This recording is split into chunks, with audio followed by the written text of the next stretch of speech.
Chapter 4. Anong ginagawa mo? Bakit mo tinatakpan yan?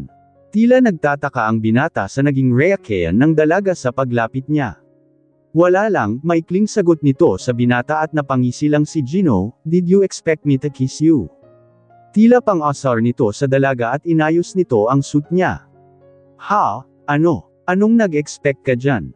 Kapal mo ha?" Nauutol na pagsisalita ng dalaga at namula ang kanyang pisngi, muling napangiti ang binata sa dalaga kahit hindi niya man aminin, alam niya na saya ang nararamdaman niya ng mga sandali iyon. "Maganda ka, masaya ako pagkasama ka, pero hindi ko pa alam kung ano ba talaga itong nararamdaman ko, aalis na ko, mag-ingat ka," seryosong pahayag nito sa dalaga at sumakay na siya sa sasakyan niya. Natahimik lang ang dalaga sa mga pinahayag ni Gino sa kanya at naguguluhan din siya sa mga sinasabi nito. Minabuti na lang ng dalaga na kalimutan ang mga sinabi ng binata sa kanya. Nagtungo na siya ulit sa ospital upang kamustahin ang kaibigan na si Spencer. Pagdating ni Sanya sa room ni Spencer sa ospital, nakita niya na gising na ito at agad niya ito nilapitan. "Mabuti naman, gising ka na, pinag-alala mo ako," nakangiting bungad ni Sanya kay Spencer at tila nagtaka ito nang makita siya. "Bakit ka nandito?" nagtatakang tanong ni Spencer. "May mabuting loob na nagdala sa'yo dito, tapos tinawagan ako ng isang nurse, ako daw kasi yung nasa unang contact mo." Paliwanag nito kay Spencer at nilagay niya sa table ang dala nitong pagkain. "Pasyensya ka na, naabala pa kita, kaya ko naman na ang sarili ko." Nanghihina pa nitong pagkakasabi at napansin ni Sanya na hindi pa kaya nito gumalaw. "Kamusta na kayo, Papa?" Pangangamusta ko sa aking ama, ngunit masasakit na salita ang narinig ko mula sa kanya at alam ko na galit siya sa ginawa ko. "Talagang may lakas na loob ka pa humarap sa akin, masyado na yata ako nagiging maluwag sa'yo, Gino. Hinahamon mo ba talaga ako? Ramdam ko ang matinding galit sa akin ng aking ama, pero nagawa ko siyang suwayin dahil sa mga pagbabago ng aking mga pananaw. Nakuha ko ang pera at mga droga sa grupo nila Spencer. Naibalik ko na yung pera na nawala sa organisasyon. Ipaubayan niyo na sakin ang traidor kong kaibigan. Bakit mo pa pinapatagal ang hayop na yon? Kailangan niya na mamatay, darating din po tayo dyan, Papa. Magpahinga na po kayo." Kalmado kong pagkakasabi sa aking ama at umalis na ako. Maraming katanungan ang nanatili sa akin isipan. Hindi ko nagawang patayin si Spencer dahil umiiral sa akin ang awa, tuluyan nang nilamon ang pagkatao ko ng mabuting puso ng taong tunay na nagmamay-ari ng puso ko. Habang naglalakad ako patungo sa kotse ko, bigla tumunog ang phone ko. Tumatawag si Daisy, nagdadalawang isip ako kung sasagutin ko ba o hindi 1/5, pero mas pinili ko pa rin na sagutin ang tawag nito. Pinapapunta ako nito sa isang restaurant kung saan kasalukuyan nagaganap ang kanilang reunion ng kanyang mga kaibigan. Hindi ko gusto pumunta doon, ngunit kailangan kong gawin dahil ako ang kinikilala nitong fiancé. Tuldok. Bumungad sakin ang ilan niyang mga kaibigan, agad-agad lumapit sakin si Daisy. "It's good that you came," mahinang pagkakasabi ni Daisy sa akin at kumapit siya sa braso ko. "Is he your fiancé, Daisy?" Tanong ng isa nitong kaibigan at tinignan ako mula ulo hanggang paa. "Gino is my fiancé," nakangiti nitong pagpapakilala sa akin at sabay kami umupo. "Hello, Gino," pagbati sakin ng isang niyang kaibigan. Napansin ko na malagkit ang tingin nito sakin. Maya-maya pa ay naramdaman ko ang paa nito na hinihimas ang hita ko. "Ang swerte mo naman, Daisy. Ang perfect mo na nga, tapos ang perfect pa ng fiancé mo," inggit ako. Nakangiting sabi ng isang kaibigan ni Daisy at napatingin ito sa mukha ko. "Yes, of course, swerte talaga ako, dahil sobrang bait ng fiancé ko." Kita ko ang mga saya ni Daisy, ngunit alam akong isa lamang itong palabas. Hindi na ko komportable na kasama sila at sa visit ko kinuha ko ang heels ng kaibigan niya na kanina pa ang paghimas nito sa hita ko. "I think you are unlucky with your friends," seryosong pahayag ko at nilagay ko sa table ang heels ng kaibigan niya. Nagulat silang lahat sa ginawa ko, lalo na yung babaeng kanina pang humihimas ng hita ko. "What is the meaning of this?" galit na tanong ni Daisy at napatingin siya sa mga kaibigan niya. "Marami pa akong asikasuhin, ikaw na bahala magbalik sa kanya." Nagulat si Daisy sa ginawa ko at alam kong napahiya ang kaibigan nito sa ginawa ko. Ramdam ko ang tensyon sa pagitan nila kaya umalis na ko. Ayoko mag-aksaya ng oras sa kanila, alam ko magagalit si Daisy sa ginawa ko dahil nasira ko na naman ang araw niya. Hindi pa ako tuluyan nakakalabas ng restaurant nang biglang tinawag ni Daisy ang pangalan ko. Gino, sana hindi ka na lang pumunta kung ipapahiya mo lang ako sa mga kaibigan ko. Nanggigil nitong sabi habang tumitingin sa paligid niya. Ano ba masama sa ginawa ko? Pinakita ko lang naman kung anong klaseng mga kaibigan ang kaharap mo. Pangangatwiran ko at dama po ang mga palad nito sa mukha ko. Huminga lang ako ng malalim at kita ko sa mga mata nito ang galit, dahil na-insulto siya sa ginawa ko. Sa susunod na gagawin mo pa ito sa akin, makikita mo kung ano kaya ko. Seryosong pagbabanta ko kay Daisy at umalis na ako. Hindi ko talaga kaya pakisamahan ang ugali ng babaeng iyon. Simula bata pa lang kami hindi na kami magkasundo. Ang kasunduan sa kasal namin hindi ko alam kung kaya ko panandagan. Ayoko magpakasal ngunit dahil sa ama ko ay mapipilitan ako na pakisamahan siya. Nagmamaneho ako sa isang malawak na kalsada habang pinapakinggan ko ang song na lagi kinakanta noon ng aking ina. Nare-relax ako sa tuwing napapakinggan ko ang kantang iyon. Ilang minuto lang, muli na naman ako nakatanggap ng isang tawag mula sa papa ko. Agad-agad ko sinagot iyon dahil baka may importante itong sasabihin. Kung hindi mo kaya gawin mga tohan ko na ang tatapos kay Spencer, bungad na pagkakasabi ni Papa sa akin. Bigla ako napaisip baka puntahan nila si Spencer sa ospital at ang alam ko nandun si Sanya para alagan ito. Natakot ako na baka pati ito ay mapahamak. Pinatakbo ko ng mabilis ang sasakyan ko. Wala ako paki kung ano ang mangyayari sa akin. Kailangan ko kumilos agad, ayoko madamay siya sa gulo namin. Alam ko ang kakayahan ng aking ama, wala ito pakialaman sa mga madadami basta mapatay niya lamang ang kalaban. Pagdating ko sa ospital nakita ko agad na papasok ang mga tohan ni Papa sa loob. Agad-agad akong lumabas sa sasakyan ko at nag-isip ako kung paano ko sila mauunahan. Nang makapunta ako sa room ni Spencer, agad kong binuksan ang pintuan nito. Nagulat si Sanya at Spencer sa biglaang pagdating ko. Tuldok, bumangon ka na, wala na tayo oras. Pagmamadali kong 4/5 sabi kay Spencer at kita ko sa mga mata nito ang pagtataka. Teka, bakit nandito ka na naman? Pagtatakang tanong sa akin ni Sanya, magkakilala kayong dalawa. Tanong naman ni Spencer, mamaya na ako magpapaliwanag, kailangan na natin makaalis dito. Parating na ang mga tohan ni Papa para patayin ka. Tumingin lang sakin ang dalawa na tila naguguluhan, maya-maya may kumatok sa pintuan. Agad kong tinutok ang baril ko sa kung sino man ang papasok sa pintuan na iyon. Hinanda ni Gino ang hawak nitong baril sa kung sino man ang papasok sa silid na Spencer. Pagbukas ng pintuan, isang nurse ang bumungad sa kanilang tatlo. Binaba agad ni Gino ang baril dahil baka sa mukha ng nurse ang takot. Dahan-dahan naman tumayo si Spencer habang inaalalayan ni Sanya. Amlali lang si Gino sa paglabas nila, maya-maya pa bumungad na ang mga tohan ni Don Rafael. Sunod-sunod na bala ang pinakawalan ng mga tohan ng kanyang ama. Binigyan naman ni Gino si Spencer ng baril upang mailigtas nito ang sarili.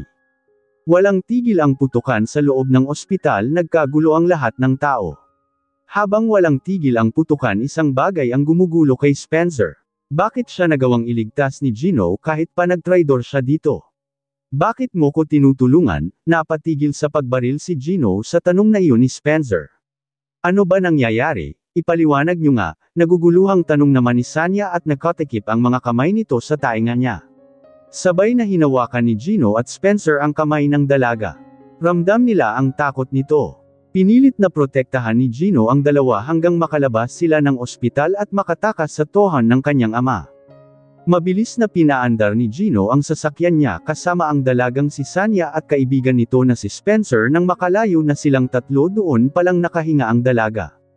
Bakit mo ito ginagawa, Gino? Tila naguguluhan na rin si Spencer sa nangyayari kay Gino. Kilala niya ang binata na wala itong awa, ngunit ibang-iba Gino ang nasa harapan niya. Hindi kita tinulungan, Spencer. Huwag na huwag mo iisipin na tinutulungan kita. Habang sinasabi ni Gino ang mga iyon at tila naguguluhan na talaga ang dalaga. Ano ba talaga nangyayari? Wala ba sisigat ng tanong ko? Nababanas na sabi ni Sanya at tumingin lang sa kanya ang dalawa. Hindi nila alam paano ipapaliwanag sa dalaga ang lahat. Kalahating oras na nilalakbay nila Gino ang kalsada. Nanatiling tikom ang bibig nila, ayaw nila sagutin ang tanong ng dalaga. Binaba ni Gino si Spencer sa isang coffee shop, dahil dun ito susunduan ng mga tohan nito. Nag-aalala man si Spencer sa dalagang si Sanya, dahil si Gino na lang ang kasama nito. Naisip niya na pareho sila na iligtas ni Gino sa kapahamakan, kaya naging kampante siya na hindi sasaktan ni Gino ang dalaga.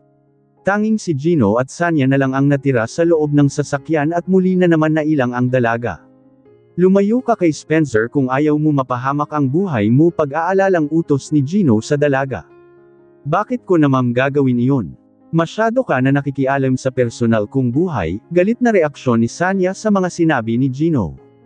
Bigla naman hininto ng binata ang sasakyan at tumingin ng tila naiinis kay Sanya. Hindi ka ba talaga natatakot mamatay? Pasigaw na pagkakasabi nito at nagulat ang dalaga.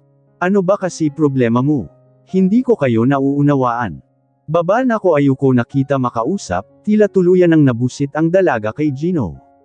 Tumingin lang sa kanya ang binata at lumabas ito ng sasakyan. Binuksan nito ang kabilang pintuan na kinaroroonan ni Sanya. Hinawakan niya ang braso ng dalaga at pinalabas niya sa sasakyan niya. Lumabas ka na, wala naman ako paki kung may mangyari, sino ka ba kasi? Galit na sabi ni Gino at muling sumakay ang binata. Pinaandar na nito ang sasakyan niya. Iniwan niya ang dalaga sa gitna ng kalsada, mukhang napipiko na talaga siya dito. Siraulo talaga ang antipatikong na iyon. Ayoko na siya makita, naiinis naman na saad ni Sanya at naglakas na siya. Habang nagmamaneho ang binata palayo sa dalaga ay hindi niya parent ito kayang tiisin sa visit niya, binalikan niya ang dalaga. Hindi niya talaga maintindihan ang sarili niya. Bakit pagdating kay Sanya tumitiklop ang pagkatao niya? Malayo palang natatanaw na ni Sanya ang sasakyan ni Gino. Nagtaka siya bakit bumalik na naman ito.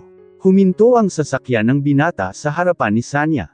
Pagkalabas ni Gino ay agad niya kinuha ang kamay ng dalaga at muli niya ito sinakay. Wala nagawa si Sanya kundi sumakay, tinuon na lang ni Sanya ang kanyang paningin sa pagtanaw ng mga tanawin. Hinatid ni Gino ang dalaga sa bahay nito, susunduan kita mamayang ng 8 p.m. Ayusan mo ang sarili mo. Seryosong pagkakasabi ni Gino. Hindi na nagawa ng dalaga magtanong dito dahil tila namamadali ang binata na umalis. Naguguluhan na talaga ito sa mga ginagawa ni Gino. Pagkatapos ni Gino ihatid ang dalaga, nagtungo naman siya sa mansyon ng kanyang ama. Natagpuan niya ang ama niya na nasa shooting area na sakop ng mansyon nito. Kapal talaga ng mukha mo, maglabas, pasok sa mansyon ko. Hindi mo sinusunod ang mga utos ko at ngayon naman mukhang handa ka saluhin ang bala para kay Spencer. Tila kalmado pagkakasabi ng kanyang ama habang nagpapakawala ng mga bala ng baril. Yan ba ang paraan mo para palabasan ang sungay ko? Napahinto sa baril ang kanyang ama at itinutok ito sa ulo niya. Alam mo ba, na kapag pinairal mo ang awa mo sa iba, makikita mo ang sarili mo na naliligo sa sarili mong mga dugo. Huwag mo hayaan na maunahan ka ng kalaban. Seryosong pangaral ni Don Rafael sa anak na si Gino. Ito ba ang buhay na pinapangarap mo para sa akin, Papa? Gusto mo maging masama ako? Para lang sa sarili mong kapakanan at maprotektahan ko ang organisasyon natin. Simula namatay si Mom, hindi ko nakita ang pagpatak ng mga luha mo. Noong bata ako, iniidolo ko kayo, Gene Osto, ko maging masama. Sinunod ko lahat ng mga utos nyo. Suddenly I realized that I was tired of being a bad person. Naluluha si Gino habang sinasabi niya iyon sa kanyang ama. Nagpakawala ang binata ng isang baka upang ipahayag ang galit niya. Marahang siyang tumalikod sa ama. Gusto magbago ni Gino ngunit nakadikit na sa pagkatao niya ang isang masamang imahe. Maaga palang nagtungo na ang binatang si Gino sa bahay ng dalagang si Sanya dahil may usapan sila. Marahang kumatok si Gino sa pintuan ng bahay ni Sanya. Nagulat siya sa hitsura nito dahil gulo-gulo pa ang buhok nito, tila kagigising lang. Hindi akalain ni Sanya na talagang susunduan siya nito. Agad-agad niyang inayos ang kanyang buhok. Naalala mo ba yung sinabi ko? Susunduan kita ng 8 p.m. ng gabi, tila nadismaya ang binata dahil mukhang hindi sineryoso ng dalaga ang sinabi niya. Sorry, nakalimutan ko, alas 7:30 pa lang, May 30th, minutes pa ko para mag-ayos, nakangiti pa nitong sabi kay Gino.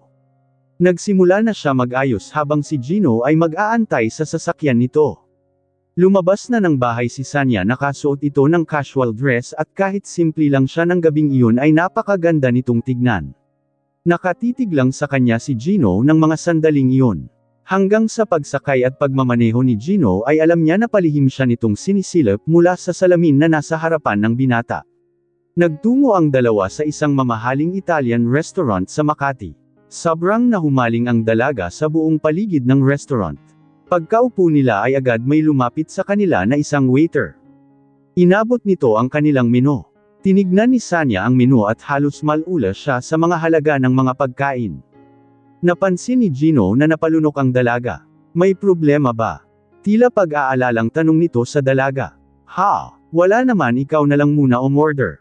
Nakangiting sagot ni Sanya at binigay nito kay Gino ang menu. Nagdesisyon si Gino na pareho na lang kainin nilang pagkain dahil alam niyang nahihirapan ang dalaga.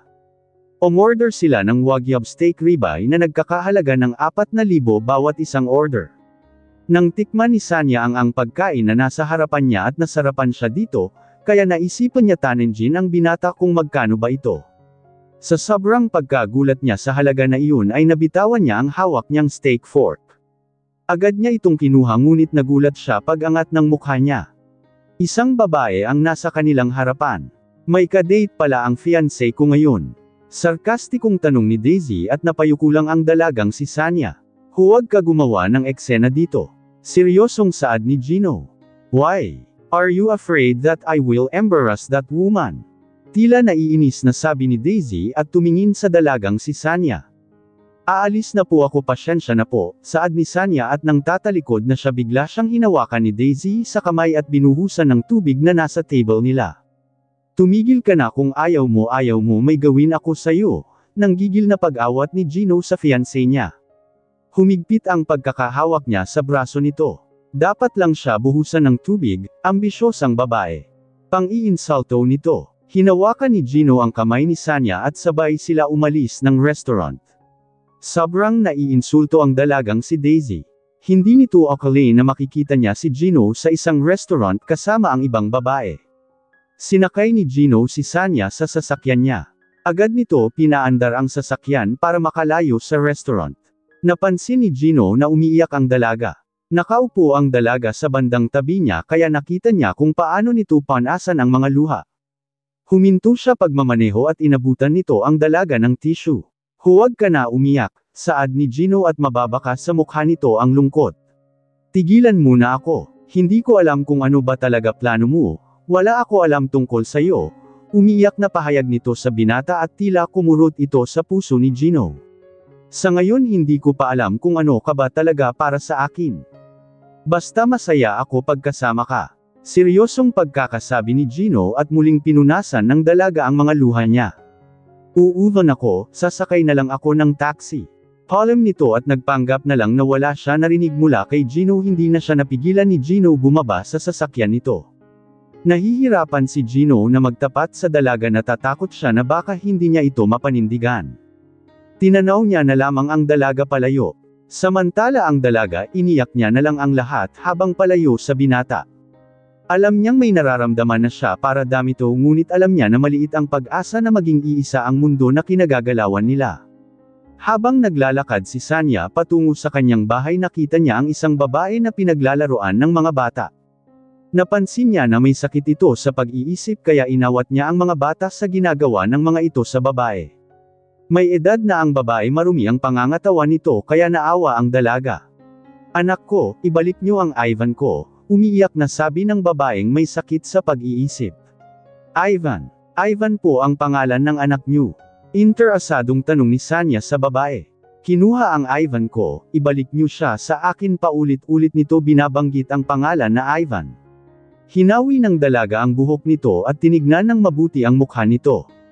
Napatikip ng bibig si Sanya nang mapagtanto nito na yung babaeng nasa loob ng pindan ni Ivan na kasama nito sa litrato at yung babaeng kaharap niya ay Lisa.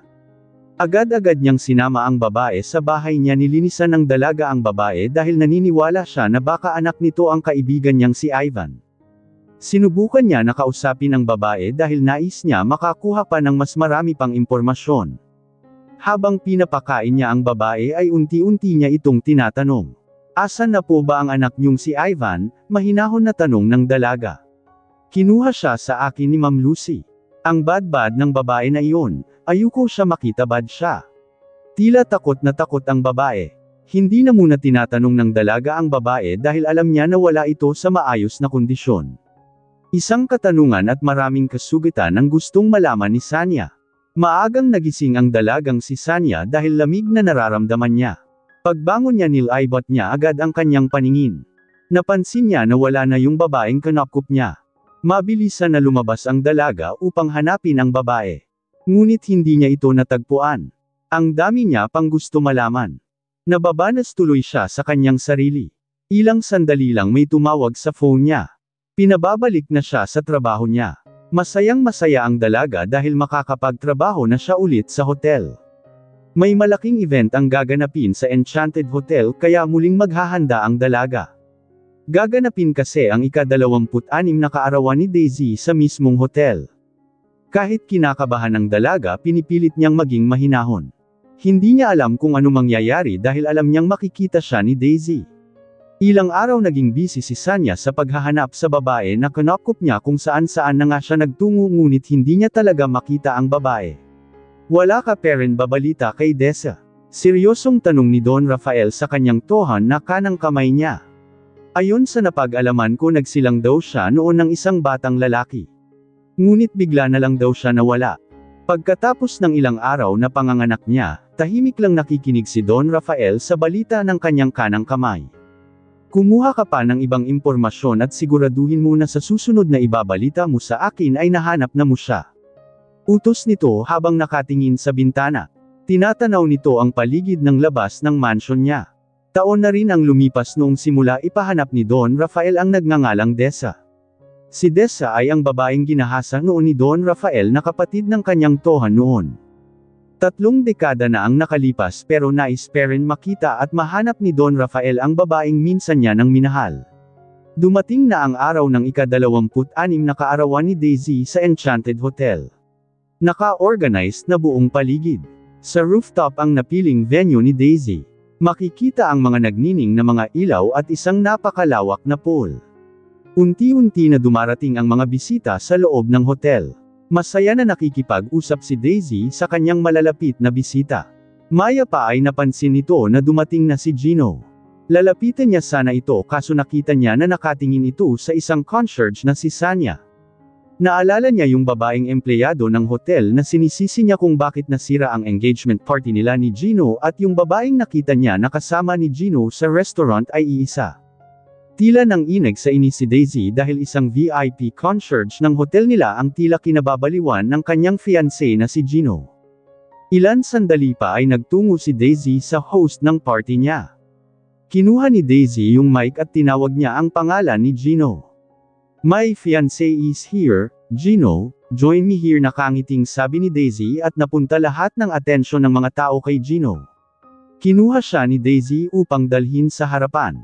Ano na naman ba itong palabas mo? Mahinang tanong ni Gino at naiinis siya sa ginagawa ni Daisy. Ako ba talaga pinuntahan mo dito or may iba kang pinuntahan? Sarkastikong tanong ni Daisy at malayo niyang tinanaw ang dalagang si Sanya.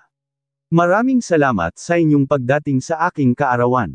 Masaya ako kasi kasama ko ang pinaka-special na tao sa buhay ko. My fiancé, Gino, naghiyawan ang mga bisita sa mga sinabi ni Daisy at humiling ang mga ito na kiss niya ang fiancé niya. Kapansin-pansin din na naiinis na si Gino ng mga sandali na iyon. Hindi siya komportable at higit sa lahat nakikita sila ni Sanya, lang minuto lang nagulat si Gino dahil bigla siyang hinalikan ni Daisy, gusto niya ito itulak ngunit nandoon si Mr. Garcia na ama ni Daisy at CEO ng Enchanted Hotel. Naghiyawan ang lahat ng tao sa ginawang paghalik ni Daisy kay Gino. Alam ni Gino na sinandyang gawin yun ng fiancé niya dahil gusto nito ipakita na kay Sanya na pagmamay-ari siya nito. Pagkatapos ng mga sandaling iyon ay nagpatuloy ang kasiyahan ng mga bisita. Habang nagbibigay ng wine si Sanya sa mga bisita ay nilapitan siya ni Daisy upang kumuha ng isang wine glass. Hindi pinahalata ni Daisy na kinakabahan siya ng mga sandaling iyon. Isa ka lang palang empleyado ng hotel namin. Anytime pwede kita patilsikan. Lumayo ka kay Gino kung ayaw mo mawalan ng trabaho. Pananakot ni Daisy sa dalagang si Sanya. Pasensya na po ma'am, ako at Sir Gino ay wala pong relasyon. Mahinahon na sagot ni Sanya.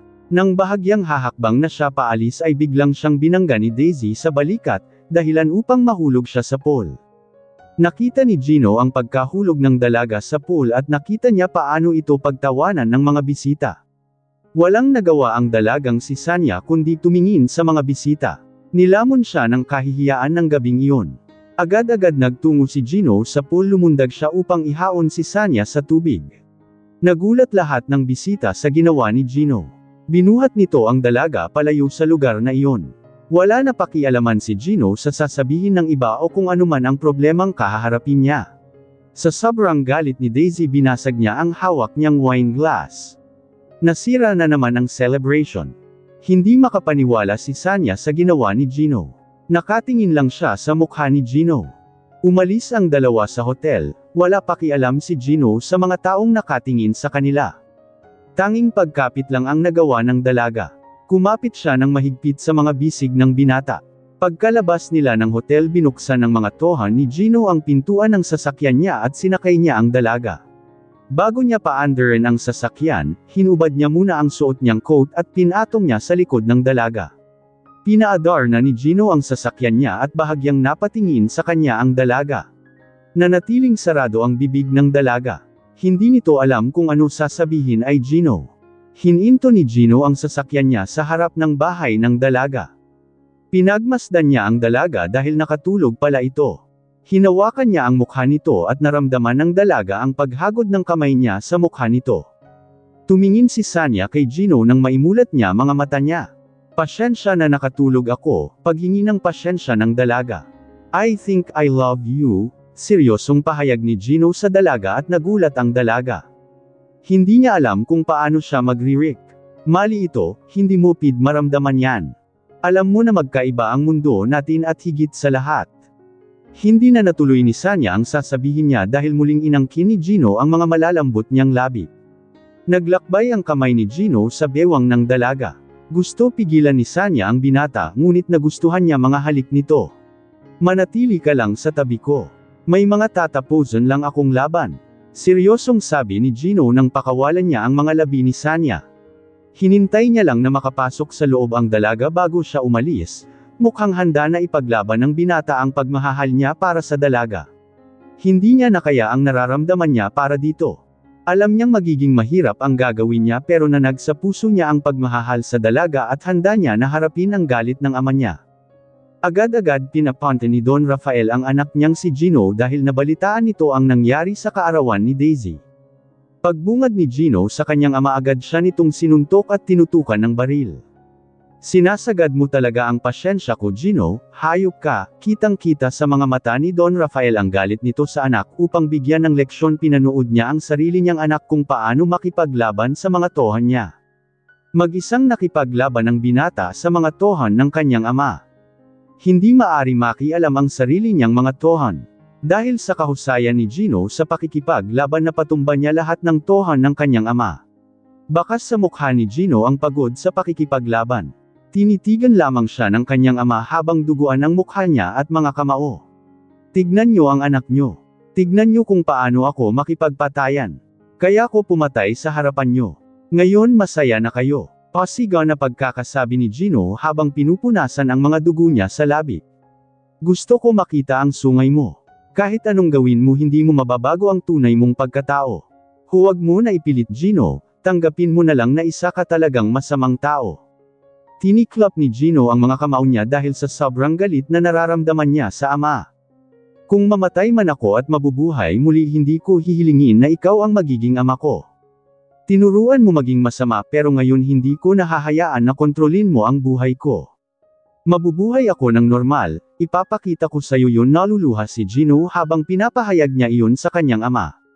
Malayang nakaalis ang binata sa mansyon ng kanyang ama. Muling nagtungo ang binatang sa bahay ng dalagang si Sanya. Nagulat si Sanya nang makita na ganun ang hitsura ni Gina. Gina mo niya ang mga sugat nito. Aray, dahan-dahanin mo naman. Reklamo ni Gino habang ginagamit ng dalaga ang mga sugat niya. Nasasaktan ka. Kala ko babakal yang katawan mo. Hindi ako doctor or nurse para sa tuwing sugatan ka ay sa akin ka natakbo. Tila naiinis na ang dalaga at kinabig ni Gino ang bewang niya at tinignan siya nito habang nakangiti. Ang ganda mo talaga, kaya nga nabihag mo ang isang criminal mind na tulad ko. Tila biglang nahiya ang dalaga sa mga naging pahayag sa kanya ni Gino.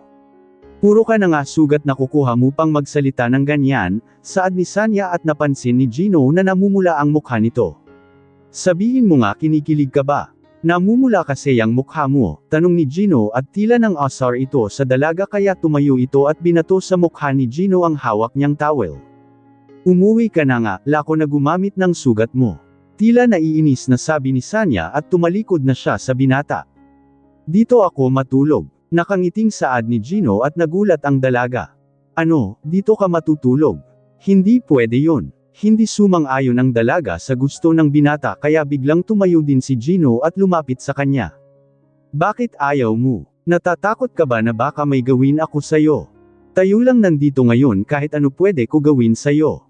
Seryosong pagkakasabi ni Gino at sa bawat paglapit niya sa dalaga ay siya naman itong paglayo. Tila biglang natakot si Sanya ng mga sandaling iyon.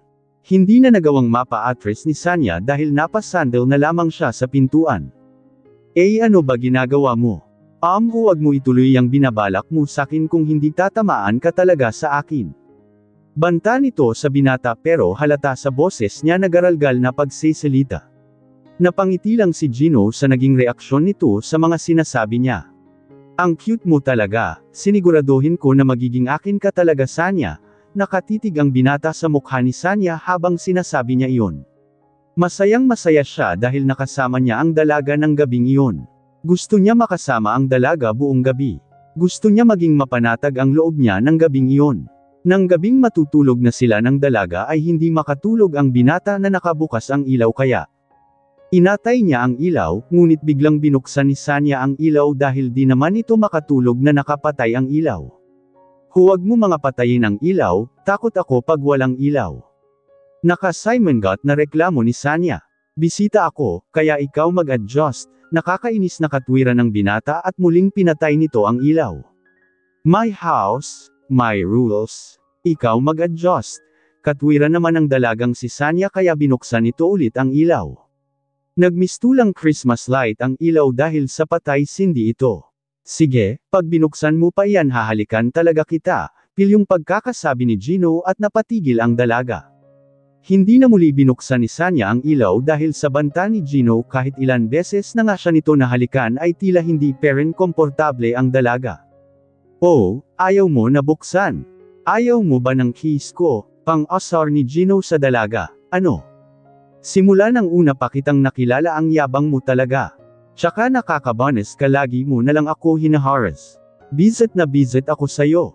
Noong una mo kong hinalikan.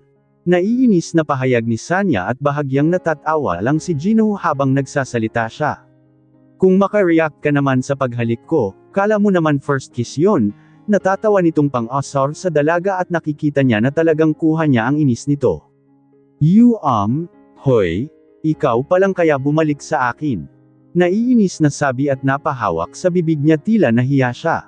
Bigla natahimik ang binata dahil hindi niya akalain na siya ang first kiss nito. Ako ba talaga ang first kiss mo? Seryosong tanong ni Gino. Namula ang mukha ni Sanya sa tanong ni Gino. Matutulog na ko, nahihiya nitong palm sa binata at humiga na siya at nagkurumpot ng kumo upang maitago niya ang hiya niya. Masayang masaya ang binata sa nalaman niya. Kahit nahihirapan ang binata na matulog sa sahig ay tiniis niya na lang. Nagising ang dalaga sa isang mahigpit na yakap at ramdam niya na may kung anuman na mabigat na patong sa katawan niya. Pinilit niyang igalaw ang katawan niya. Napasigaw siya nang nakayakap na sa kanya si Gino at nakatande ang paa nito sa katawan niya. Bakit ka ba sumisigaw? Inaantok tanong ni Sanya at nagulat siya nang itulak siya nito mula sa kama. Tuluyan nagising ang binata sa pagkakahulog niya. Anong ginawa mo? Bakit ka nakatabi sa akin? Hindi ba sabi ko dyan ka lang sa sahig? Sunod-sunod na tanong ni Sanya at naiinis talaga siya. Hindi ako makatulog sa sahig kaya tumabi na lang ako sa iyo, pagdadahilan ni Gino habang nakahawak sa kanyang puweten, nasaktan kasi ito sa pagbagsak niya. Ikaw talaga, maikling saad ni Sanya at maya-maya nagring ang phone ni Gino. Nung una nag-aalinlangan siya na sagutin ito, ngunit nakakailang tawag na ito kaya sinagot niya na rin. Isang galit na boses ni Mr. Garcia ang bumungad sa kanya, pinapapunta siya nito sa mansion. Ayaw pa sana humiwalay ng binata kay Sanya ngunit kailangan niya nang harapin si Mr. Garcia. Masaya siya nagpaalam sa dalaga at pinaandar niya na nang mabilis ang kanyang sasakyan. Pagdating ni Gino sa mansion ni Mr. Garcia ay sumalabong sa kanya ang galit na boses nito. Stupido ka Gino, paano mo nagawa sa mismong kaarawan pa ng aking anak? Galit na bungad nito kay Gino. Pasyensya na po Mr. Garcia. Ayoko na po magpakasal sa anak nyo. Lahat ng pagsang-ayon ko noon ay tanging kagustuhan lamang ni Papa, deritiyahang pagkakasabi ni Gino. Wala na siya pakialam kung ano man ang mangyayari. Kung hindi ka lamang gusto ng anak ko hindi ko hahayaan na may kasal sayo ang anak ko. Pinalaki ka Don Rafael, inalagaan ka kahit anak ka lang ng isang hampas lupa, hindi na nakapagpidyaw si Mr. Garcia na sabihin niya ang isang lihim nila ni Don Rafael. Nagulat si Gino sa mga narinig niya tila hindi niya maunawaan ang mga sinasabi nito. Ano ibig sabihin niyo? Anak ako ng isang hampas lupa. Pagtatakang tanong ni Gino. Ang katanungan na labis niyang hindi maunawaan. Hindi ka dugo't laman ng kinikilala mong ama, hindi ka niya magawang pasunurin dahil dugo ng hampas lupa ang dumadaloy sa katawan mo, walang utang na loob. Madiin na pagkakasabi ni Mr. Garcia. Tila nawala sa ulirat ang binata. Sobra na siya naguguluhan. Agad siya nagtungo sa kanyang ama upang kompantrahin ito. Habang tinutungo niya ang papasok sa mansyon ng kanyang ama. Malakas niyang sinisigaw ang salitang papa. Mahinahon na humarap sa kanya si Don Rafael at tinatanong nito kung ano ang problema niya. Bakit ka ba sumisigaw? Ano ba problema mo? Tila nalinis na tanong ni Don Rafael. Lumapit sa kanya si Gino at hinawakan nito ng mahigpit ang taas na bahagi ng coat ni Don Rafael. Magsabi kayo, sino ang totoo kong ama? Pasigaw na tanong ni Gino. Bitawan mo ako, wala ka na talaga pagrespeto sa akin, ano ba gusto mo marinig? Sabihin ko na hindi kita anak. Oo hindi nga kita tunay na anak, pero sa tingin mo mababago nun ang pagkatao mo dahil lang sa hindi kita tunay na anak. Matagal ng panahon ang nakalipas nang ipaako ka sa akin ng iyong ina. Napilitan ako pakasalan siya dahil sa pag-akala ko na anak ko ang pinagbinuntis niya. Isang demonyo ang iyong ina. Hindi mo ako masisi Gino, dahil ang ina mo ang dahilan kung bakit nawala sa akin ang babaeng tunay kong minamahal. Hindi pa doon natatapos ang kademonyohan ng iyong ina. Kinuha niya ang tunay kong anak at inilayo nito sa sarili niyang ina. Dahil sa kasamaan ng iyong ina hind ko man lang nakasama ang tunay kong anak. Wala na ako balita sa kanila ng ina niya, kaya pinanggako ko na kahit wala na ang ina mo makakaganti pa rin ako sa kanya. Tumulo ang mga luha ni Gino sa mga narinig mula sa ama na kinilala niya. Kaya ba hinubog niyo ang pagkatao ko para maging isang masamang tao para sa ganun makaganti ka sa ina ko? Alam niyo ba kung paano ako nabuhay kasama niyo? Napakasama ng imahe ko sa ibang tao, dahil minulat niyo ko sa mundong puro kasamaan.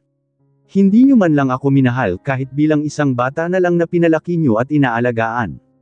Sobrang dami ng luha ang lumabas sa mga mata ni Gino. Napakasakit, nabubuhay siya bilang isang kabayaran sa kasamaan ng kanyang ina. Halos isumpa ni Gino ang buong pagkatao niya. Sobrang nanlumo ang binatang si Gino sa mga nalaman niya. Ang ama na kasama niya at nagpalaki sa kanya ay hindi niya pala tunay na ama. Hinubog ang pagkatao niya bilang isang masamang tao. Napakasakit na siya ang ginawang kabayaran sa kasalanan ng kanyang ina. Bumuhos ang malakas na ulan, kasabay ng mga luha niya ang bawat pagpatak ng ulan. Sana hindi niyo na ko binuhay. Malakas na sigaw ng binata sa gitna ng kalsada. Isang madilim na gabi nang may kumatok sa pintuan ni Sanya. Malakas ang ulan at tanging ang malakas na hangin lang maririnig niya at ang bawat pagpatak ng ulan tinanong ni Sanya kung sino yung kumakatok sa oras ng 12:00 ng gabi. Nagulat siya dahil boses ni Gino ang narinig niya. Pagbukas niya ng pintuan bumungad sa kanya ang basang-basa na katawan ng binata. Ano na naman nangyari sa'yo? Pag-aalalang tanong ng dalaga at nagulat siya nang bigla siyang yakapin ni Gino at simulan paghahalikan. Nagpupumiglas ang dalaga kay Gino dahil ramdam nito na kung saan-saan na naglalakbay ang magkamay nito sa katawan niya. Umiiyak na ang dalaga pero nagpatuloy ang binata sa masamang binabalak niya dito.